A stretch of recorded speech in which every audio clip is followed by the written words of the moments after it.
మోదీ గారి Indonesia visit తర్వాత Indo Pacific strategic game మారబోతోంది. అదే సబాంగ్ పోర్ట్. మన ఇంట్లో దొంగలు పడకుండా చుట్టూ కాపలా పెట్టుకున్నట్లు ఒక దేశానికి కూడా చుట్టూ సెక్యూరిటీ చాలా ముఖ్యం. చైనా అనే దేశం ఇండియాను అన్ని వైపులా ముట్టడించడానికి చాలా కాలంగా ట్రై చేస్తుంది. మన చుట్టూ ఉన్న పాకిస్తాన్, శ్రీలంక, మయన్మార్ లాంటి దేశాల్లో చైనా వాళ్ళు పెద్ద పెద్ద పోర్టులు కట్టి మనల్ని చుట్టుముట్టేలా ఒక గొలుసును తయారు చేశారు. దీన్నే ప్రపంచ దేశాలు స్ట్రింగ్ ఆఫ్ పర్ల్స్ అని పిలుస్తాయి.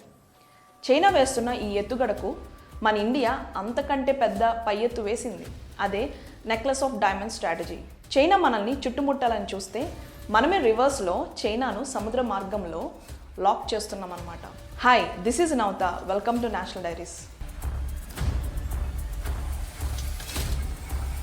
చైనాకి పట్టుకున్న మలైకా డైలమా పెరగబోతోంది. ఇండియా ధీటుగా ఒక స్ట్రాంగ్ స్ట్రాటజీతో ముందుకు వెళ్తుంది. పీఎం మోదీ గారు ఇండోనేషియా వెళ్ళినప్పుడు ఒక పెద్ద డెవలప్మెంట్ జరిగింది. సబాంగ్ పోర్ట్ అనే ఒక ఓడరేవును ఇండోనేషియాతో కలిసి డెవలప్ చేయడానికి భారత్ ఒప్పందం చేసుకుంది. ఫారెన్ పాలసీలో ఇండోనేషియా చాలా స్మార్ట్. బిజినెస్ కోసం చైనాతో ఫ్రెండ్షిప్ చేస్తుంది. కానీ తన దేశానికి సెక్యూరిటీ కావాలన్నప్పుడు మాత్రం ఇండియా లేదా అమెరికా లాంటి నమ్మకమైన దేశాలనే నమ్ముకుంటుంది. ఎందుకంటే డబ్బుల కోసం చైనా మీద ఎంత డిపెండ్ అయినా కూడా సెక్యూరిటీ కోసం మళ్ళీ చైనా మీద ఆధారపడితే ఎప్పటికైనా రిస్క్ అని వాళ్ళకి క్లారిటీ ఉంది. అందుకే ఇండియాతో కలిసి సబాంగ్ పోర్ట్ డెవలప్ చేయడానికి అగ్రీ అయ్యింది.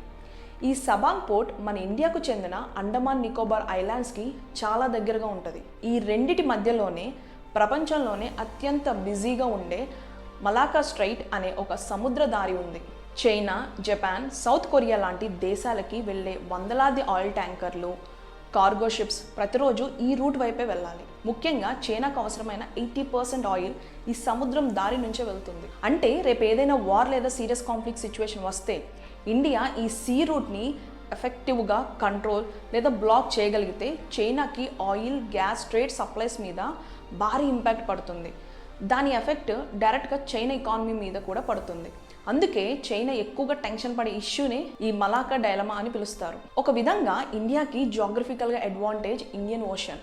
కానీ చైనా స్ట్రింగ్ ఆఫ్ పర్ల్స్తో మనల్ని బ్లాక్ చేద్దామని చూస్తుంది. ఇప్పుడు ఇండియా సబాంగ్ పోర్ట్ని డెవలప్ చేయడం వల్ల అక్కడ మన మిలిటరీ బేస్ పెట్టకపోయినా మన ఇండియన్ నేవీ అక్కడ ఈజీగా నిఘా పెట్టడానికి, అవసరమైనప్పుడు మన షిప్స్కి సరుకులు, ఫ్యూయల్స్ నింపుకోవడానికి హెల్ప్ అవుతుంది. దీనికి తోడుగా మన అండమాన్ దీవుల్లో గ్రేట్ నికోబార్ ప్రాజెక్ట్ను కూడా భారత్ బిల్డ్ చేయాలని చూస్తుంది. ఇంకా స్టార్ట్ అవ్వలేదు. ఒకవైపు మన గ్రేట్ నికోబార్, ఇంకోవైపు ఇండోనేషియాలో సబాంగ్ పోర్ట్. ఈ రెండు కలిసి గేట్ కీపర్లా నిలబడి చైనా షిప్స్ కదలికలను గట్టిగా చెక్ పెట్టబోతున్నాయి.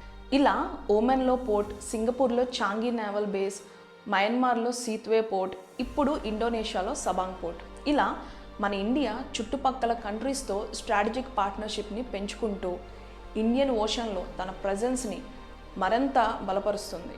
ఇది కేవలం ఒక పోర్ట్ డెవలప్మెంట్ స్టోరీయే కాదు. చైనా ఇన్ఫ్లుయెన్స్కి స్ట్రాటజిక్ కౌంటర్ ఇస్తూ ప్రపంచం ముందు ఇండియాని ఒక స్ట్రాంగ్ మ్యారిటైమ్ పవర్గా నిలబెట్టే లాంగ్ టర్మ్ స్ట్రాటజీ. మన దేశ రక్షణ కోసం మన ఇండియన్ ఫారెన్ పాలసీ ఎంత స్మార్ట్గా, ఎంత పవర్ఫుల్గా వర్క్ చేస్తుందో చెప్పడానికి ఇది ఒక బెస్ట్ ఎగ్జాంపుల్. Thank you. జై హింద్.